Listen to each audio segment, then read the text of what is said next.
2010, yon groupe samba, levé matin yo prend la rue. Tomber parler, tomber chanter, jouer tambour pour ça changer. Pour l'amour pas mourir.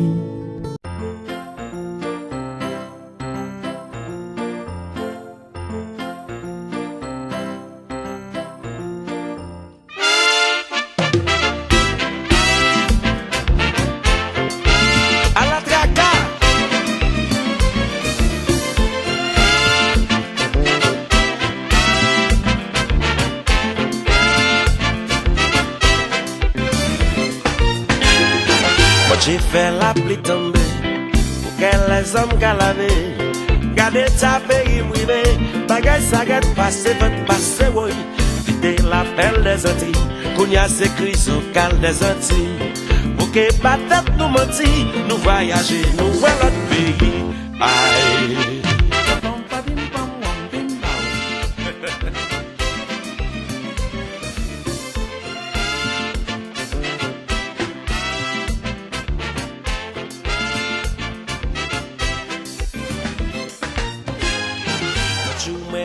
Avion, j'ai fait le tour du pays. Moi crié tellement saisi, pays avide et inhabité. Nous avons fait beaucoup, très certainement. Mais nous n'avons évidemment pas fait assez. L'urgence, c'est bien l'humanitaire, la sécurité, telle que je l'ai exprimée antérieurement. Cependant, il est aussi urgent de renforcer l'Office national de la migration, ONM, et toutes les institutions intervenant dans la chaîne de protection et de prise en charge des déplacés et des rapatriés. Je vous remercie toutes et tous, une fois encore, pour tout ce que vous avez fait, pour votre participation. Et je voudrais donc terminer mon propos en souhaitant à toutes et à tous une très belle journée internationale des migrants. Il est bon de souligner que depuis le tremblement de terre du 12 janvier 2010, notre pays, notre cher Haïti, fait face à un type nouveau de déplacement forcé des populations qui sont contraintes de se réfugier dans des camps de fortune inappropriés pour se loger après la destruction de leur habitat. Ce phénomène s'est accéléré au cours des 8 dernières années pour atteindre, en ce décembre 2024, des proportions alarmantes et critiques. En effet, les déplacés internes pour cause de la violence des gangs armés ont atteint le seuil de 900 000. Aujourd'hui, le pays fait face à une crise aiguë humanitaire sans précédent, avec des enfants représentant 50% des déplacés. Madame Iglesias, vous y êtes. Dès l'arrivée du Premier ministre Alix Didier Fils-Aimé à la primature, il a mis sur pied le comité de gestion des déplacés et des déportés, ayant pour sigle CGDD, dont le statut d'organe stratégique est chargé, entre autres, de l'organisation de l'accueil, de la réinsertion et de l'offre d'autres services de base aux déplacés et déportés dans leur prise en charge médicale et psychosociale. L'accompagnement des déportés à retrouver leur famille, à l'exception de ceux qui n'ont pas de liens familiaux en Haïti. La réinsertion socio-professionnelle des déportés et des habitants des camps. La fermeture des camps servant d'abri aux déplacés. Chanter si là, te vle sembler, avec la conscience révolution. Ouais,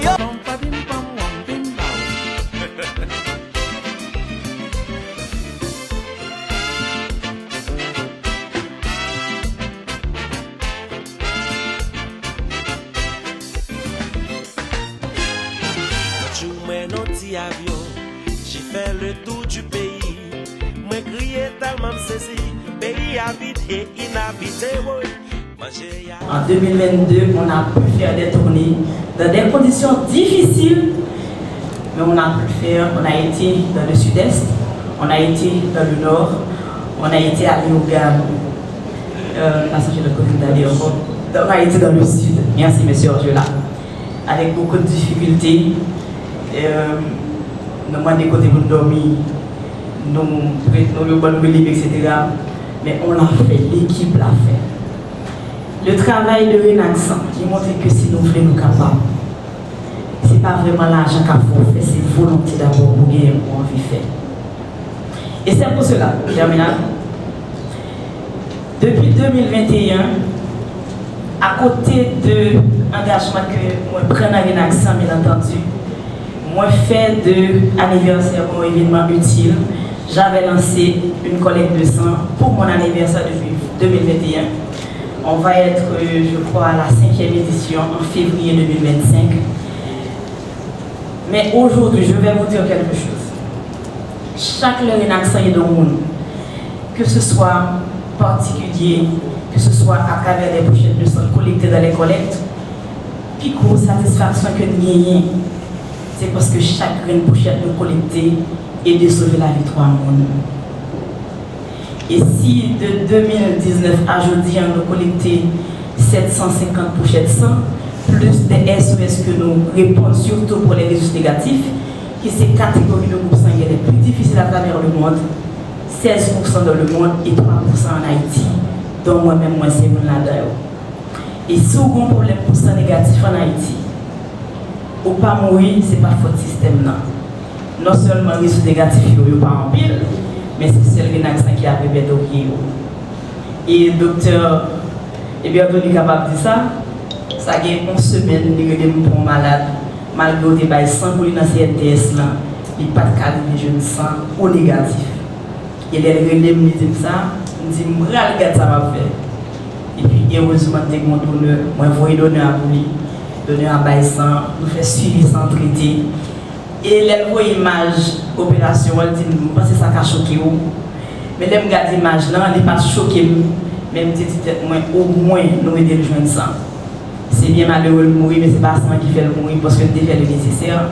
Ce qui veut dire que les résultats négatifs doivent gagner ont attention soutenue sur eux. Et Renaxan besoin de faire travail là, mais nous n'avons pas les moyens pour nous faire.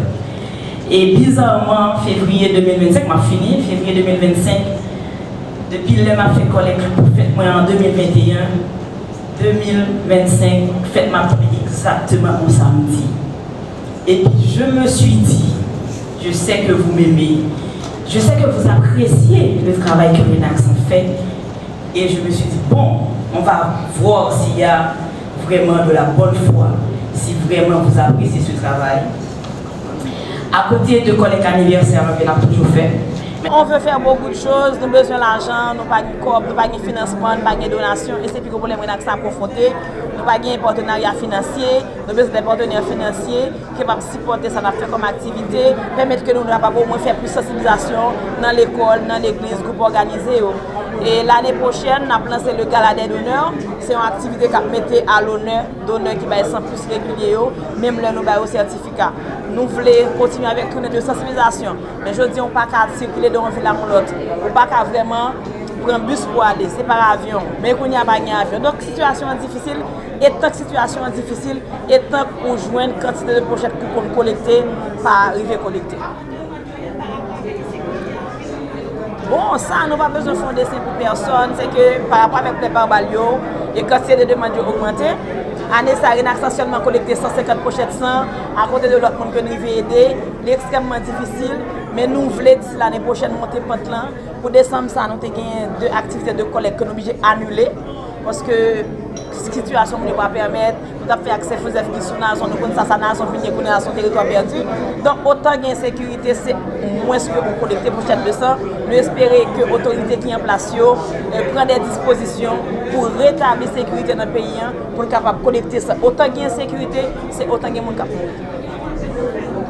Si moun yo impliqué organisation yo, donneurs volontaires yo, impliqué davantage, que institution impliqué davantage, que beaucoup plus de monde rentre dans la question ça parce que je dis sans c'est ça qui fait la différence entre la vie et la mort. Ne pas fabriquer dans le laboratoire, ne pas jamais acheter. Si elle côté produit, c'est le laboratoire humain. Depuis qu'il y a des gens qui en santé, a bien sang. Nous avons besoin de situation pays à rétablir, plus nous en santé, nous jeunes manger tout, pour permettre que vous ayez envie de temps en temps. Le message, c'est un message de paix, un message de solidarité pour nous dire que le pays ça nous pas de perdu. Faut qu'il y ait des choses qui sont faites de manière concrète pour sortir du pays à un fond côté là parce que depuis qu'il y a une crise, depuis qu'il y a une insécurité, pour pas qu'il y ait d'autres choses qui impactent sur lui, nous avons besoin de la paix et de la tranquillité parce que Haïti c'est pour nous, nous devons sauver le pays ça par n'importe quel moyen. Chanter si là, te vle sembler avec la conscience révolution. Ouais,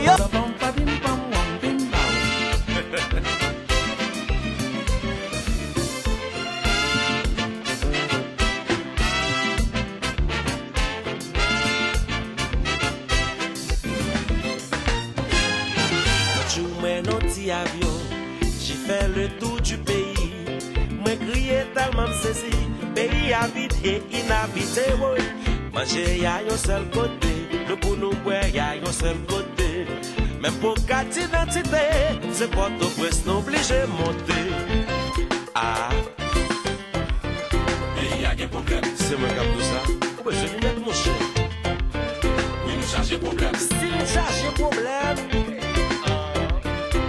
Les problèmes. Mais vendre nos solutions qu'on est.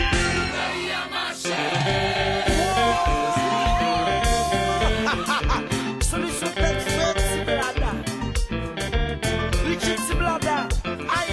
Distingués de la Fédération progressiste haïtienne, chers compatriotes, aujourd'hui nous nous rassemblons pour réaffirmer une vérité essentielle, notre rôle dans l'histoire d'Haïti, celui d'une avant-garde consciente de l'urgence de l'heure, en ce temps où la terreur obscurcit l'espace haïtien.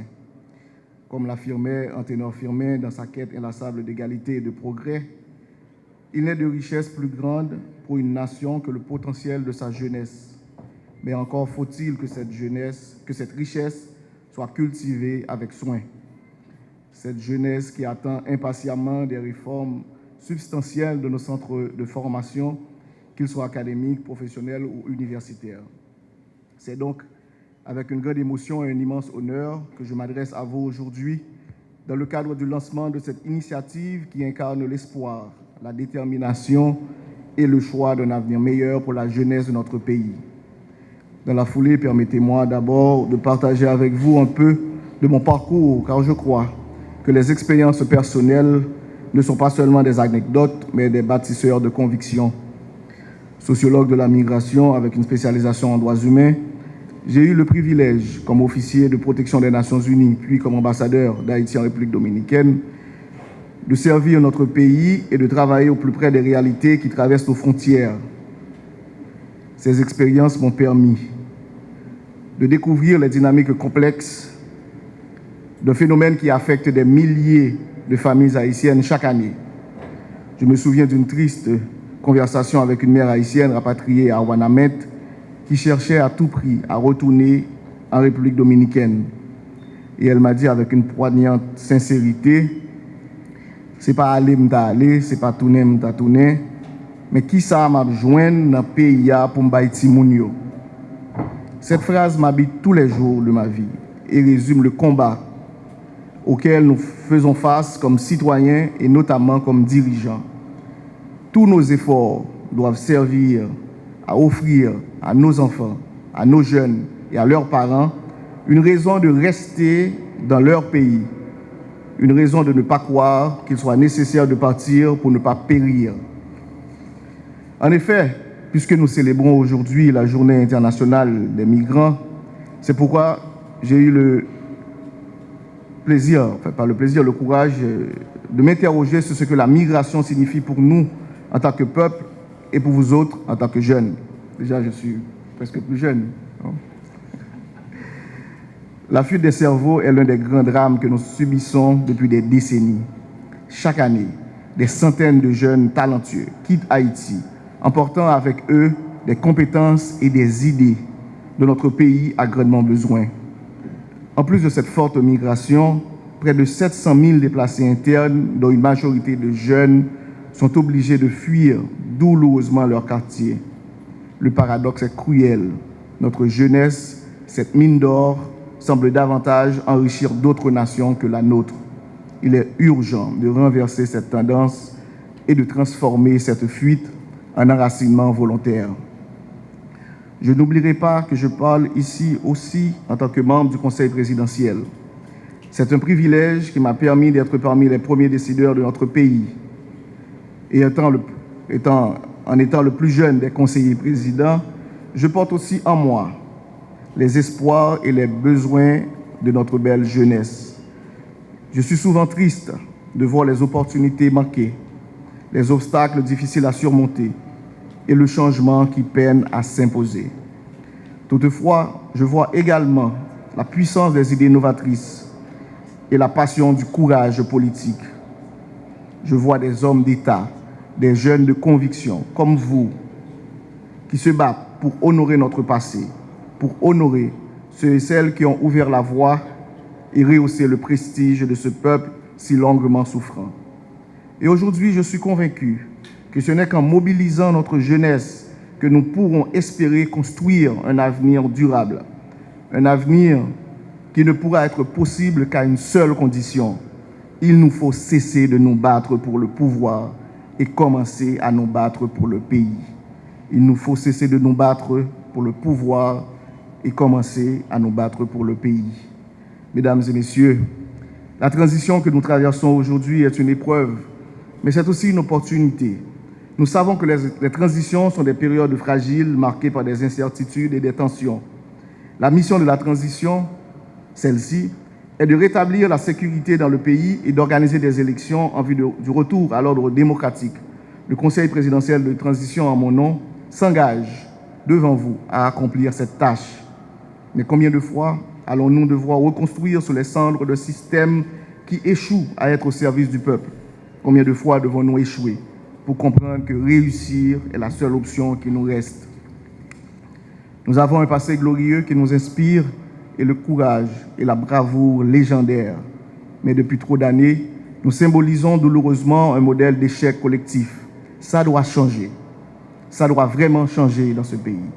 Et cette transition doit offrir cette opportunité, n'étant pas une simple parenthèse, une situation exceptionnelle de trop, mais plutôt le point de départ d'une transformation profonde et durable. Mesdames et messieurs, comme vous, j'aime ce pays, je l'aime profondément. Et tous les jours, dans ma mission de conseiller, dans ma fonction de conseiller président, je me pose une question fondamentale. Quel héritage vais-je laisser aux générations suivantes? Quel héritage laisserai-je à mes successeurs en tant qu'acteur politique, citoyen et patriote?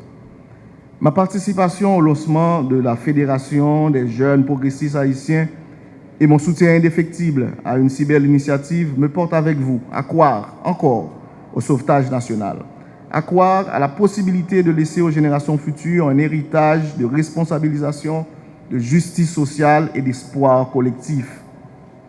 Le défi est de taille et l'obscurité est épaisse.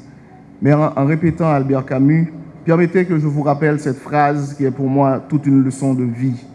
Devant les perspectives terrifiantes qui s'ouvrent à l'humanité, nous apercevons encore mieux que la paix est le seul combat qui vaille d'être mené. Ce n'est pas une prière, mais un ordre qui doit monter des peuples vers les gouvernements, l'ordre de choisir définitivement entre l'enfer et la raison.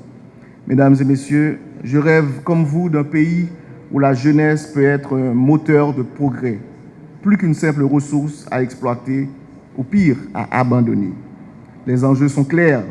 Nous devons faire renaître un leadership laborieux, patriote et serein, qui offrira des opportunités concrètes à nos jeunes pour qu'ils puissent construire leurs rêves dans leur propre pays. Mais cela exige de chacun de nous des sacrifices énormes contre nos propres intérêts particuliers au profit de l'intérêt national commun. Je vous parle en effet du sacrifice de Manuel et de sa communauté des gouverneurs de la Rosée. Pour éviter le pire ou le sentiment tragique de Délira, la mère de Manuel, qui disait au début du roman, « Nous mourrons tous, oui, nous mourrons tous. » Et comme le prophétisait Martin Luther King, nous devons apprendre à vivre ensemble, comme des frères, sinon nous allons mourir tous ensemble comme des idiots. Aujourd'hui, à un moment caractérisé par de grandes incertitudes, placer le pays sur la voie du progrès est un défi de taille qu'il est nécessaire de relever. Nous ne pouvons plus continuer à sacrifier nos générations d'enfants, de jeunes et d'adultes, souvent contraintes à partir sur de nouveaux cieux pour survivre. Je vais terminer en vous rappelant une chose. Plein de choses positives peuvent se produire dans cette période de crise aiguë si nous agissons bien. Mais le contraire est tout aussi possible si nous continuons à mentir, à nous mentir, à esquiver les vrais problèmes, à prioriser des décisions mal adaptées, à asphyxier la compétence, à encourager le favoritisme, à affaiblir les faibles et à renforcer les puissants, à confondre la rhétorique avec la réalité des faits et à accepter que nos institutions d'enseignement soient de simples machines à produire des chômeurs. C'est à ce carrefour que se joue l'avenir et seuls les jeunes progressistes, comme vous, convaincus, comme vous, sauront faire la différence. Pour ma part, je continuerai à me battre et à donner le meilleur de moi-même. Que chaque petite victoire puisse compter, chaque vie touchée, chaque injustice corrigée, chaque jeune encouragé à croire en Haïti est une pierre ajoutée à l'édifice de cet avenir rêvé. Au nom de notre passion pour le progrès et de l'optimisme copartagé dans cette aventure collective, je termine en vous disant avec confiance, ensemble, en tant que progressistes, nous avons le devoir et l'opportunité de façonner un pays à la hauteur des ambitions de ceux et celles qui l'ont aimé avant nous et surtout de ceux et celles qui le feront prospérer après nous. Vive Haïti, vive éternellement la flamme de l'idéal du progrès chez les jeunes progressistes, vive la jeunesse haïtienne. Merci.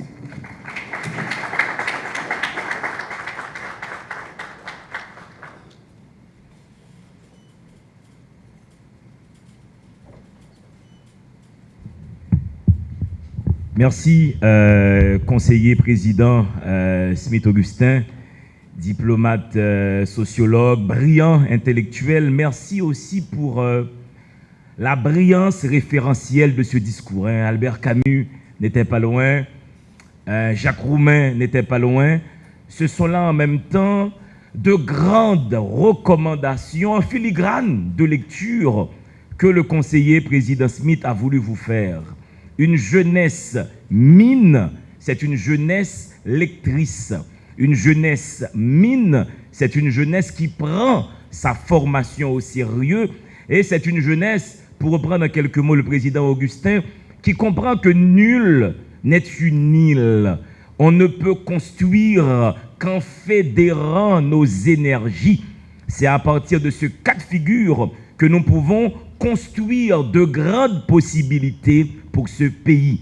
Chers jeunes, moment pour nous maintenant d'annoncer la prise de parole de Schulz Semsi Kazir, juriste de son État, homme de petite taille comme moi, voilà, toujours la petite place pour la légèreté, et surtout ex-secrétaire général de Ensemble pour Haïti. Je vous demande, mesdames et messieurs, de faire une montagne d'applaudissements pour Schulz Semsi Kazir.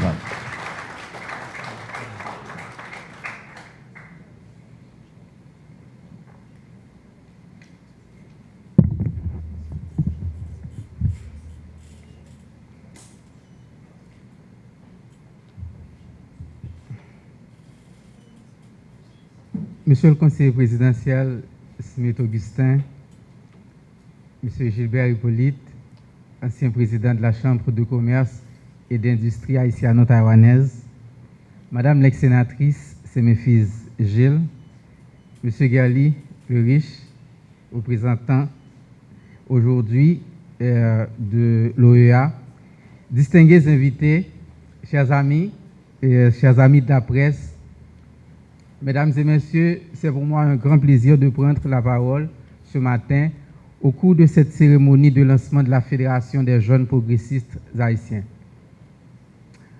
Je tiens à saluer chaleureusement cette initiative et à féliciter ces jeunes qui ont consenti pas mal de sacrifices en ces instants difficiles pour se rassembler, se mettre ensemble autour d'une vision d'organiser cette jeunesse courageuse, cette jeunesse qui lutte au jour le jour pour s'offrir un avenir. Vous devez comprendre qu'aujourd'hui, il faut se sacrifier beaucoup plus qu'avant en Haïti. Hier, je disais à un ami, nous avons besoin de 10 fois plus de courage, je dis qu'après le tremblement de terre 2010, là, pour nous capables de reconstruire Haïti. Mais à vous, chers jeunes, qui avez pris cette initiative de monter cette fédération, je voudrais vous conseiller le courage de rester égal à vous-même, le courage de rester honnête. Je dis à nous lancer un mouvement, présenter tête au bail public là et dire non exactement mouvement ça qui s'allie et objectif en particulier.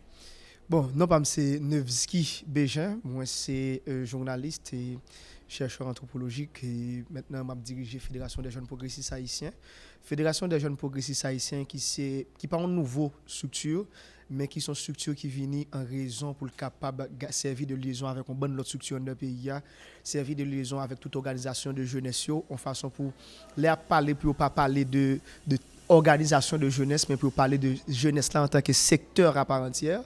Et je dis à la nous lancer avec 18 organisations de jeunes qui nous partout, nous gagnons Jérémy, nous gagnons Nord-Est, nous gagnons Nord-Ouest. Et nous gagnons Cité Soleil qui là, nous gagnons Monde l'hôpital qui là aujourd'hui et nous gagnons des représentants d'autres organisations qui peuvent rejoindre nous mais qui te viennent tendre nous et ouais qui ça nous gagne, qui ça n'a fait, qui ça n'a réglé en tant que fédération. Donc la Fédération des jeunes progressistes haïtiens FJPH nous lancer dans optique pour nous servir de pont de liaison entre toute l'autre organisation de jeunes qui gagnent dans le pays, en façon pour nous parler, pour que nous pas gagner. Nous avons toujours gagné des divergences politiques, sociologiques, mais en termes de défense de la jeunesse, pour nous gagner même position qui c'est participation, intégration, valorisation, émergence.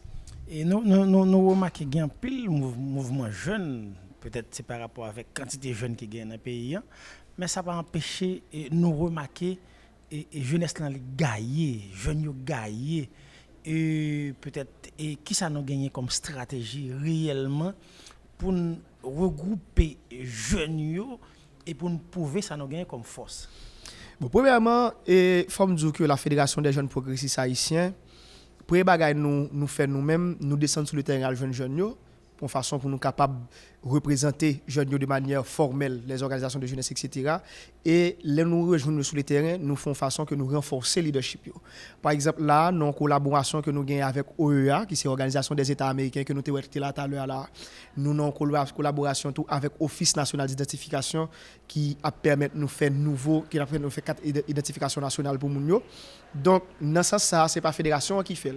Fédération gagne l'autre organisation de jeunes qui n'ont en zone, qui n'ont en département, qui n'ont en petite commune, qui n'ont en petit quartier, que nous permettent qu'ils renforcent tête. Ça veut dire nous avons un projet, nous servir de facilitateur et puis organisation ça li renforcer tête avec projet fédération lui-même la mener. Donc les nous avons projet nous autres de la Fédération des jeunes progressistes haïtiens, on n'est pas là pour diriger le projet, on est là pour faciliter le projet et de permettre aux autres organisations de jeunesse d'avoir le projet en main. Donc c'est comme ça qu'on est en train d'organiser, de rassembler les organisations de jeunes en Haïti en les renforçant leur leadership, leur capacité, etc. Dans un contexte de dialogue, de chita parler pour la question de référendum et la question des élections, est-ce que nous impliquons, non? Est-ce que vous contactez nous dans ce sens?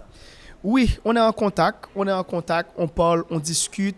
Et il y a une dernière bagaille, moi t'ai dit dans réunion, moi dit que c'est pas réuni 5 organisations de jeunes sont table qui pour dire et ça n'a fait. D'ailleurs, on a déjà envoyé une proposition, une note propositionnelle et au cadre qui travaille sur cette question de référendum de constitution pour leur demander d'informer la jeunesse, de former la jeunesse haïtienne sur cette question de constitution. Parce que je vous dis, il y a des jeunes qui vivent dans le milieu, bon, dans la capitale là, sous pour un jeune dans la cité soleil, dans le désert, il n'y a pas même qu'on a constitution. Il n'y a pas même qu'on a avantage qui gagne dans la constitution pour lui. Il n'y a pas même qu'on a inconvénient constitution gagne pour lui. Est-ce qu'on a nous demandé un jeune pour le demander abandon, pour le demander révocation en constitution, pour le demander référendum sur constitution que le pas connaît, que le pas maîtriser. Donc je dis à nous notre conceptuel avec surtout que nous te voyé by BINU, Bureau des Nations Unies et Bureau intégré des Nations Unies en Haïti qui a travaillé avec Organisa que nous t'ai proposé pour que gagner en forme de campagne de sensibilisation, d'éducation de la jeunesse vers la Constitution afin que la jeunesse puisse comprendre qu'est-ce que c'est la Constitution.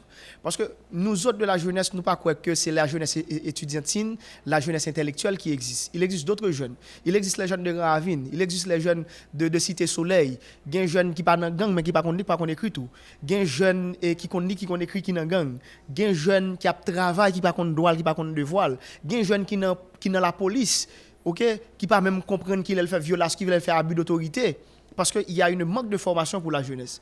Et c'est ça que fait nous dit plaidoyer nous l'ICHITA d'une forme de renforcement de la jeunesse, renforcement adéquat pour une émergence adéquate de la jeunesse. Je me dis renforcement, je dis pour tout le monde qui pas quand tout le monde qui compte livrer à l'étudier là-bas. Moi dis un renforcement ne permettre que même monde qui pas étude qui pas fait gros études là, est capable sous table là pour discuter. Li gen mot parle, li gen droit parle. C'est ce qu'on veut dire en parlant de renforcement adéquat de la jeunesse. Donc c'est ce que nous croyons et c'est une raison qui fait nous-mêmes, nous autres de la fédération, les a fait émergence là, les a fait renforcement, nous permettre que l'organisation de jeunes là, li déjà maîtriser, on li déjà une machine côté dit bon OK pas un problème. Et me rassembler tout le monde dans zone, me permettre de faire carte électorale, on carte électorale pour certains d'autres qui sont luxe, qui pas gain livraison etc. tu vois. Donc c'est ce qu'on est en train de faire. Mais à côté de ça, est-ce que nous gagnons des propositions que nous envisageons faire avec comité qui travaille sur la question référendum là? Moi sur tout ça, nous avons notre concept, notre conception, on notre idée, notre idée c'est une note qui présentait qu'est-ce qu'on veut vraiment et en tant que dans un référendum qui ça nous besoin d'un référendum et me parle de là, nous parler de éducation vers la constitution pour la jeunesse capable de maîtriser la constitution mieux avant que le demander révocation. Parce que pas quand on vient dire révoquer constitution et puis pas contact là-dedans. OK? Est-ce que révoquer constitution et article 18 là-dedans? Est-ce qu'il parlait de 18 ans majeur? Est-ce que il y a un article qui parlait de 70 qui parlait de à 30 ans comme ministre? Est-ce que me révoquer article qui parlait de 25 ans comme magistrat? Est-ce que me révoquer article qui est 277.1 qui parlait de 35 ans comme président? Mais on est jeune. Maintenant, il faut voir l'appréhension de la Constitution. Est-ce que je vais révoquer tout ça ou bien je vais regarder pour moi qui côté Constitution by faiblesse pour que un conseil électoral provisoire demande ma 25 ans pour me gagner machine pour me candidat. Maintenant, ce n'est pas la Constitution qui révoque. C'est une loi, c'est un décret qui révoque dans le pays. Donc, je ne vais pas changer un bagage qui déjà un avantage. OK? Maintenant, il faut regarder qui article qui désavantage tout. Est-ce que vous voyez? Donc, Constitution, il faut que la jeunesse comprenne le concept Constitution avant que nous demandions révocation. C'est ça que fait nous autres de la Fédération des jeunes, on n'est pas là pour quémander, on est là pour exiger et pour participer. OK? Donc, nous ne pouvons pas demander moun font bagay pour nous. Nous demander pour une bonne table pour nous comprendre le concept Constitution, concept dialogue national, là, concept insécurité à côté de sortie. On est là pour savoir, pour être informé, se former et pour pouvoir parler. Donc, nous ne pouvons pas quasiment demander révocation en bagaille que nous pouvons même maîtriser. Je ne peux pas demander pas qu'un micro parce que je ne sais pas ça micro. Est-ce que vous voyez? Je ne peux pas dire qu'un micro mal parce que je ne sais pas métier là comme journaliste. Est-ce que vous voyez? Je ne sais pas métier policier pour me dire policier a fait travail à mal. Est-ce que là, il faut que je sois policier pour comprendre le policier. Il faut que je sois journaliste pour comprendre le journaliste. Si je n'ai pas vraiment une éducation via la Constitution, comment vais-je demander pour révoquer la Constitution? Je pense que c'est la raison pour laquelle on est en train de travailler avec le bureau du président du plus jeune membre du CPT, qui est son Excellence M. Smith-Augustin. On travaille avec l'OEA dans le cadre de l'identification. On travaille avec ONI et maintenant on travaille avec la BINU sur cette même question de d'identification, de renforcement et de la Constitution. La Fédération des jeunes progressistes haïtiens. Quelle est votre perspective? Renforcer la jeunesse et non pas une jeunesse passive, mais une jeunesse active, une jeunesse fière de ses 70%, une jeunesse fière de ses capacités, parce qu'aujourd'hui, on croit que la jeunesse est une mine non exploitée. Et en tant que mine, nous croyons qu'on doit valoriser la mine afin que la mine soit exploitable. Merci. Sous vos applaudissements, s'il vous plaît.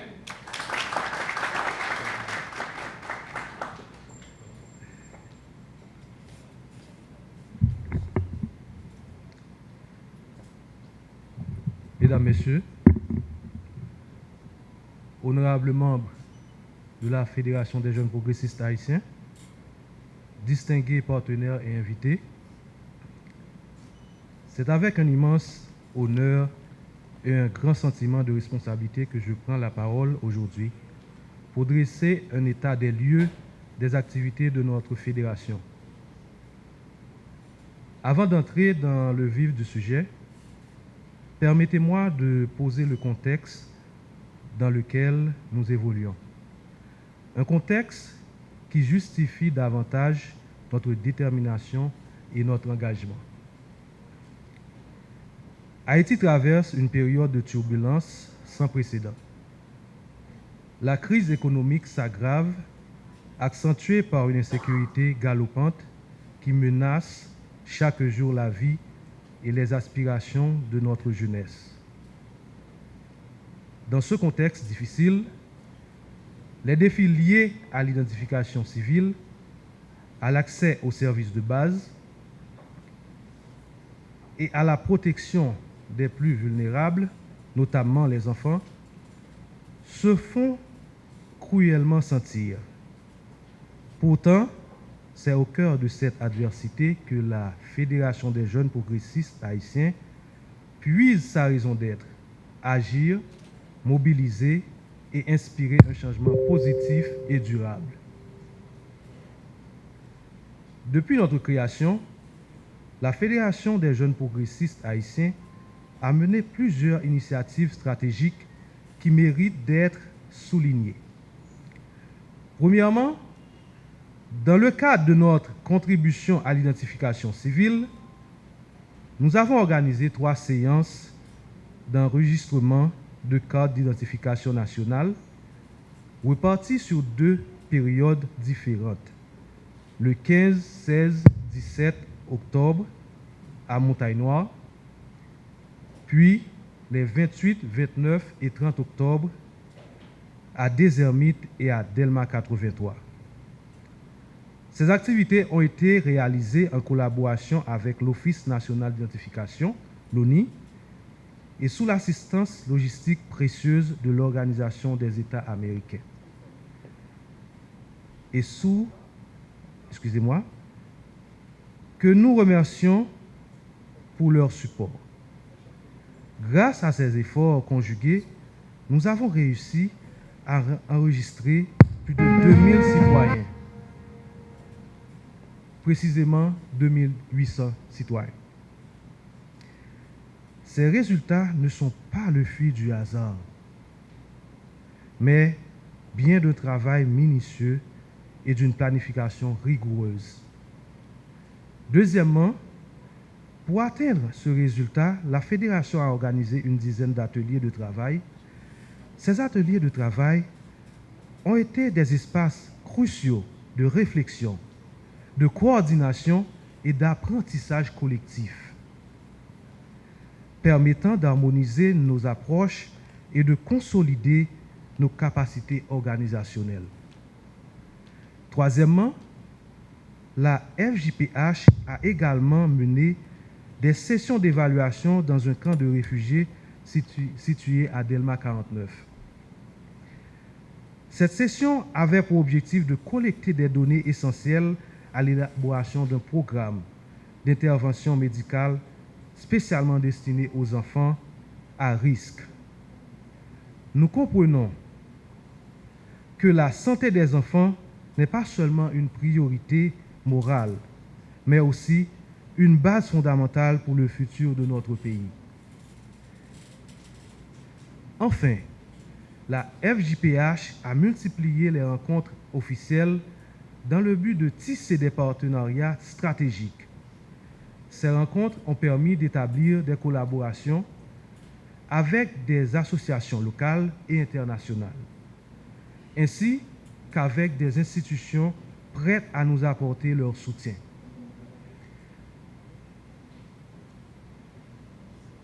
Nous profitons de cette tribune pour leur exprimer notre profonde gratitude.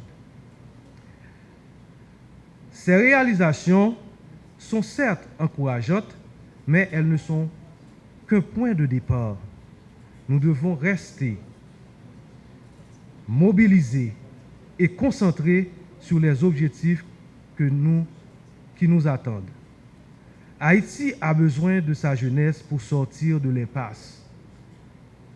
Et cette jeunesse, c'est nous, membres de la Fédération des jeunes progressistes haïtiens, qui incarnons ces espoirs et ces inspirations.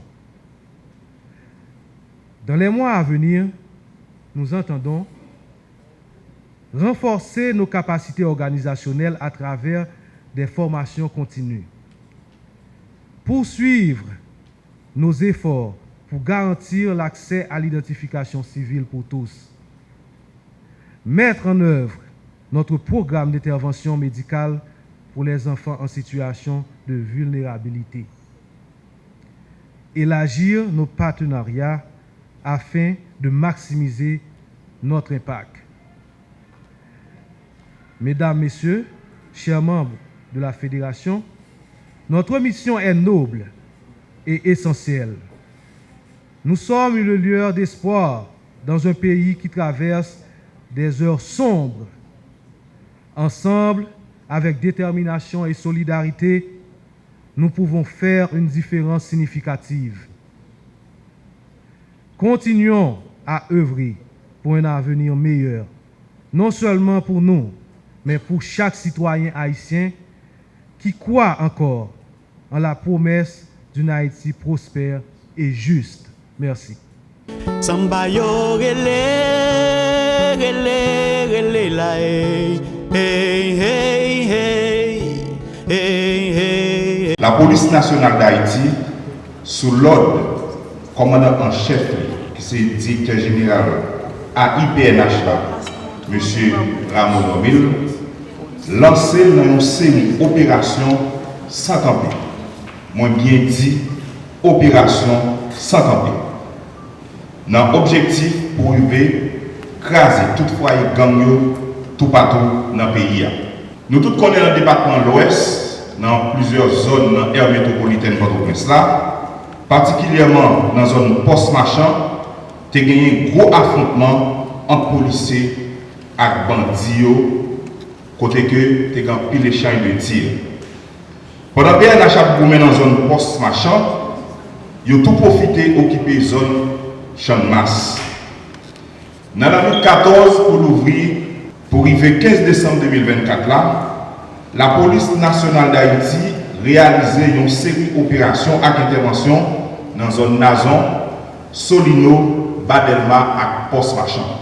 Dans le cadre d'opération, plusieurs bandits mortellement blessés dans l'échange de tirs avec force l'audio.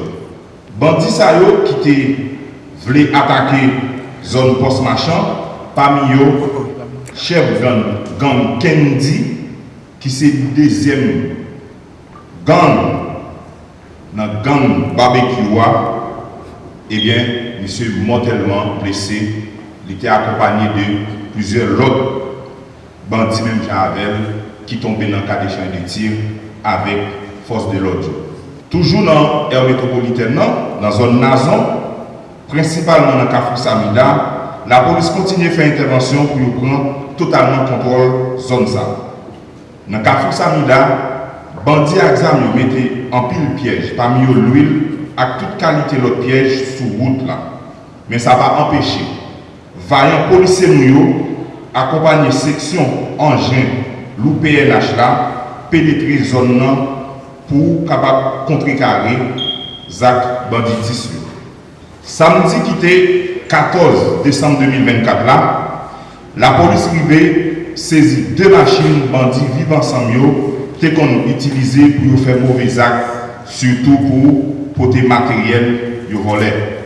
Et machine ça ils ont confisqué à ensemble de matériel là-dedans dans le commissariat Delma 33. Dans la commune Delma, dimanche, quitté 15 décembre 2024, là, vers 8h dans la soirée, dans la zone Delma 40B, gagné citoyen Blaise Gassner, qui était accompagné de une dame qui tombait en bas balle. D'après information que la police qui joindre, eh bien, citoyen ça qui les Blaise Gassner, c'était membre gang Kempes là qui fait partie de la coalition Vivre Ensemble. Citoyen ça les Blaise Gassner. Dans la commune Tabac, à Croix-des-Bouquets, la police a goumé la journée pour la nuit à gang Crasé Barrière, gang 400 Marozo, gang Chien Méchant et gang Jeff Caraman. Directeur général de la police, M. Nomil Ramon, a tête mission pour croiser le phénomène banditisme là sur tout le territoire national. C'est pour raison ci là, Direction départementale l'Ouest 1, DDO 1, à Direction départementale l'Ouest 2, DDO 2, sous instruction, commandant en chef, M. Nomil Rameau, mobiliser équipe engin lourd, force spécialisée et équipe renseignement PNH là pour capoter bon genre résultat. Dans le lien, circulation libérée pour faciliter citoyens vaquer à l'activité pendant que force l'audio continue à renforcer dispositif de sécurité dans la zone SILA. Toujours dans le département de la Tibonite, la police chaque jour a renforcé la présence plusieurs côtés, tant que Kafou Pay, Kafou Kadou, Villa et Lister, dans le souci pour sécuriser la vie et bien la population. Et dans la zone ça la vie commence à reprendre dans la zone que nous sommes cités là. Dans ce sens, PNH a une présence dans le sous-commissariat, pas de choix là, à Ponsondé. Pour qu'on y a marché public Ponsondé a fonctionné mercredi et jeudi, qui recevra plusieurs milliers de marchands qui sortent dans diverses communes dans le département a fonctionné comme ça. Je dis à nous capables de constater que la police nationale d'Haïti, c'est la police qui est motivée par rapport avec intervention, avec opération qu'elle a fait partout dans l'aire métropolitaine Port-au-Prince, sans compter dans Balatibonite, côté que la police a travaillé. Et le directeur général de la police a lancé sacrée opération sans camper.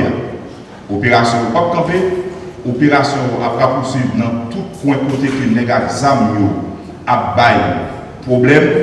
Et le directeur général de la police il félicite tout policier aujourd'hui, soit dans le commissariat, dans l'unité spécialisée, spécialement, un team que le mettait campé depuis 2 mois, journée aujourd'hui qui a bail résultat que y a bail.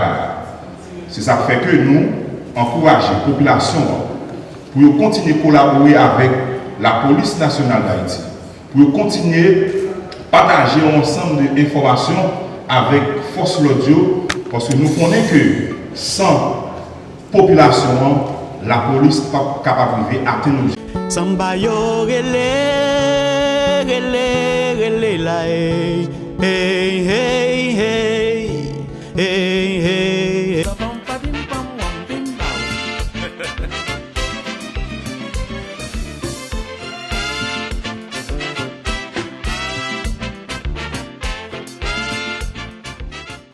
Ces 10 derniers mois, vous avez acquis des compétences variées. Droits humains, prévention des violences basées sur les genres, VBJ, techniques de fabrication de produits essentiels, microcrédit, communication sur les réseaux sociaux, élaboration de plans d'affaires et bien d'autres. Votre détermination est une inspiration.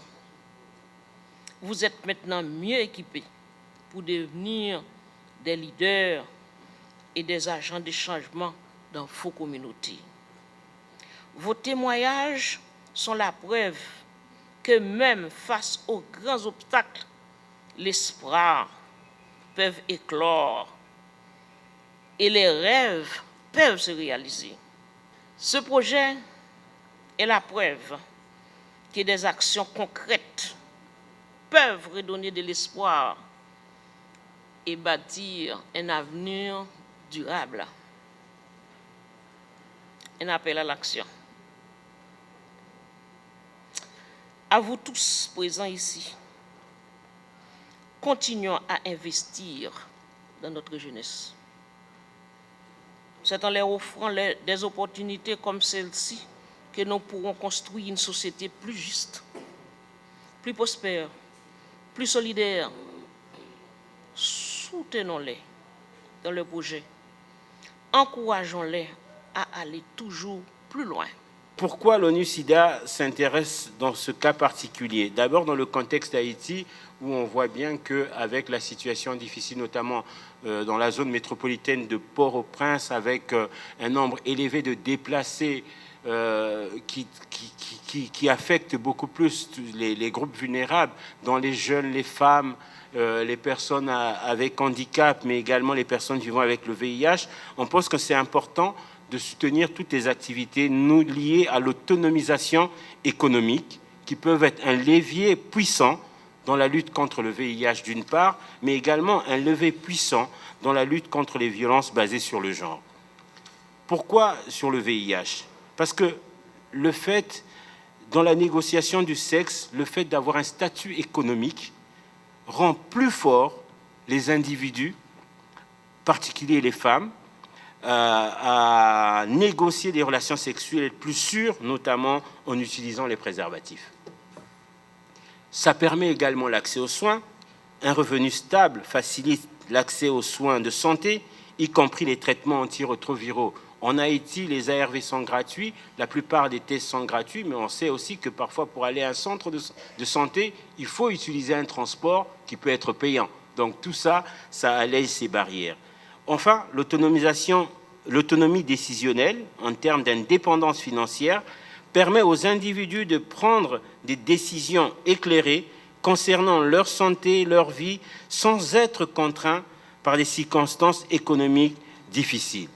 Et enfin, ça réduit la vulnérabilité et donc l'autonomisation contribue à réduire les comportements vulnérables à risque tels que l'échange des rapports sexuels contre de l'argent ou de la nourriture.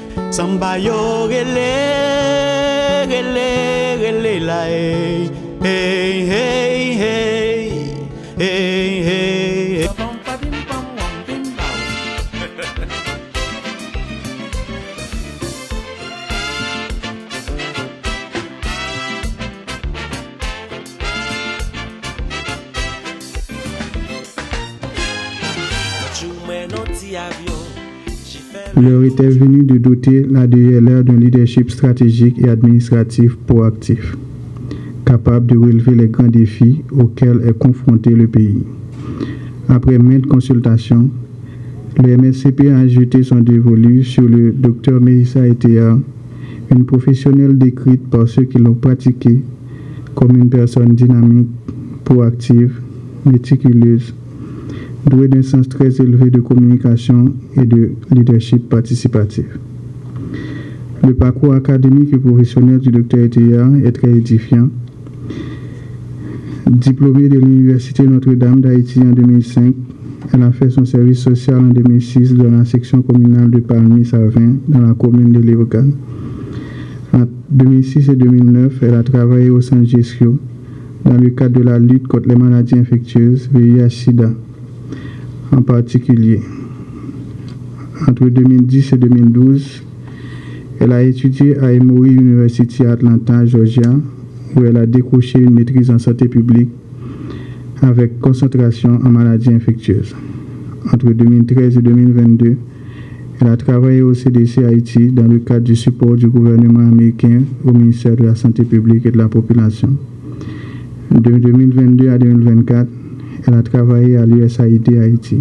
Presque un mois, elle travaille avec moi dans mon cabinet. Voilà, chers collaborateurs, mesdames et messieurs, cet échantillon de professionnels haïtiennes compétentes que j'ai le plaisir de placer à la tête de la DLR pour la poursuite de sa noble mission.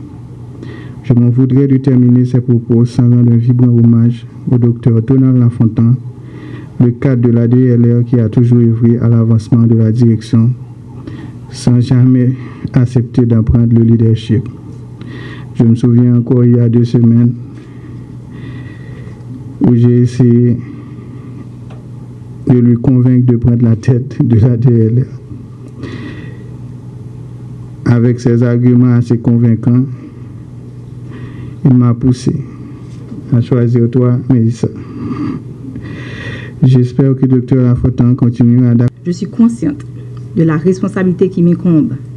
Cependant, j'ai la ferme conviction que je peux compter sur mes collaborateurs et avec le soutien indéfectible du ministre de la Santé publique et de la Population, le Dr Dickinson Lorté-Blima, que ma tâche sera allégée. Il est important de rappeler que la DLR a pour rôle de coordonner la surveillance épidémiologique des maladies prioritaires à l'échelle nationale, d'assurer la diffusion de données statistiques fiables, de veiller à la mise en place des normes sanitaires en vue de protéger la santé de la population, tout en se basant sur la politique de santé du MSPP.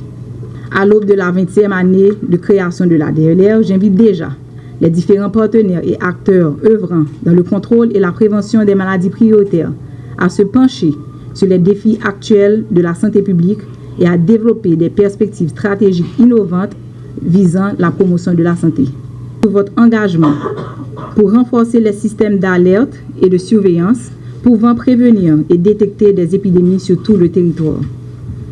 Malgré de nombreuses réalisations, nous avons encore des défis sanitaires à relever dans un contexte particulier que traverse le pays actuellement. Vos expertises seront essentielles pour atteindre les objectifs de renforcement de nos capacités à répondre efficacement à des épidémies pouvant constituer une urgence sanitaire de portée nationale ou internationale.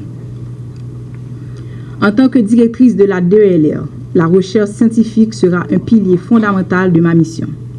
Nous aurons à trouver ensemble des solutions innovantes pour développer des protocoles de recherche épidémiologique de qualité et promouvoir la collaboration avec les universités, les centres de recherche et les associations médicales afin d'améliorer nos capacités de réponse aux épidémies et de renforcer le système de santé en Haïti.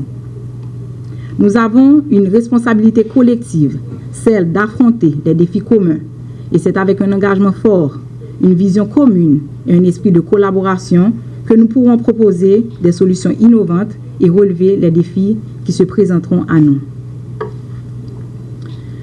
Que cette nouvelle collaboration soit guidée par la détermination à créer un impact positif et durable pour le bien-être de tous et des générations à venir. Ensemble, nous ferons de la DLR une institution de référence en matière de surveillance épidémiologique.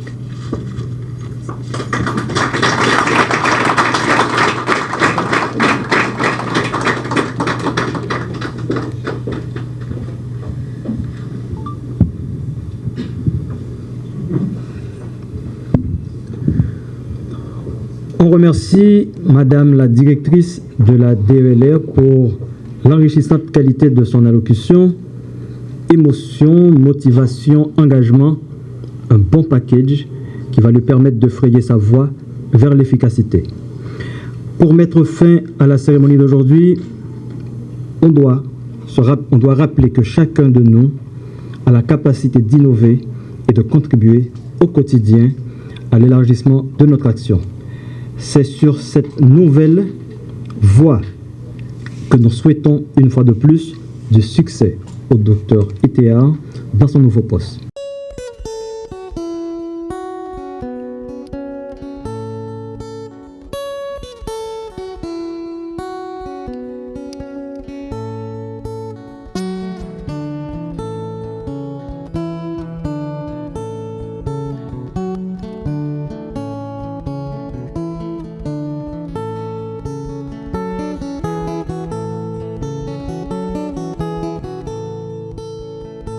Un groupe artiste, un groupe samba, levé matin yo prend la rue. Tomber parler, tomber chanter, jouer tambour pour ça changer. pour l'amour pas mourir, pour nous sauver nation, pour l'amour pas mourir, sauver nation.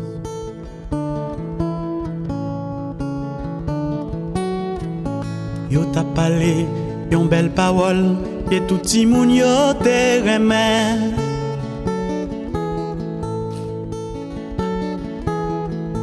Parole si la te vle sembler mirage Jéricho qui tombait. Woyoy, woyoyoy, woyoyoy, woyoyoy.